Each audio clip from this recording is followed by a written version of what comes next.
Il entre dans une phase cruciale. Le constructeur le confirme officiellement. Le pont Samuel de Champlain ouvrira d'ici la fin juin. On va l'ouvrir en 2 temps. Les travaux achèvent. L'ouverture du pont Samuel de Champlain approche effectivement à grands pas. Selon nos informations, tant le gouvernement que le consortium chargé de la construction de ce pont ne lésinent pas sur les moyens pour s'assurer que la livraison se fasse avant la fin du mois de juin. Ottawa a récemment augmenté la fréquence de ses inspections sur l'imposant chantier.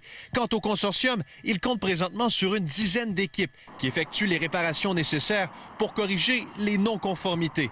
TVA Nouvelles a appris que près de 5000 cas de non-conformité ont été répertoriés depuis le début du projet.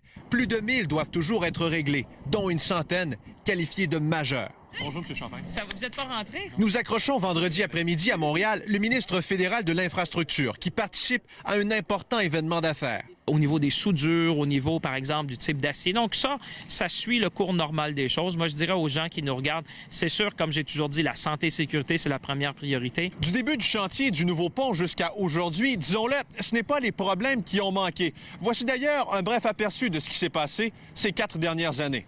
Avril 2015, le contrat est donné. On parle de 30 000 emplois. En juillet 2016, des ratés importants dans la construction occasionnaient déjà des retards. C'est normal que dans un grand chantier complexe, il va y avoir des problèmes. En décembre 2017, notre bureau d'enquête rapportait que plusieurs poutres-caissons de cet ouvrage colossal comptaient des milliers de défauts. C'est pas d'avoir des problèmes puis de déceler des problématiques qui est inquiétant. Ça serait de pas y déceler. Et bien sûr, il y a eu les nombreux reports. Au plus tard, à la fin juin 2019. Quant aux travaux actuels, la pose des haubans est dorénavant terminée, tout comme les joints de dilatation.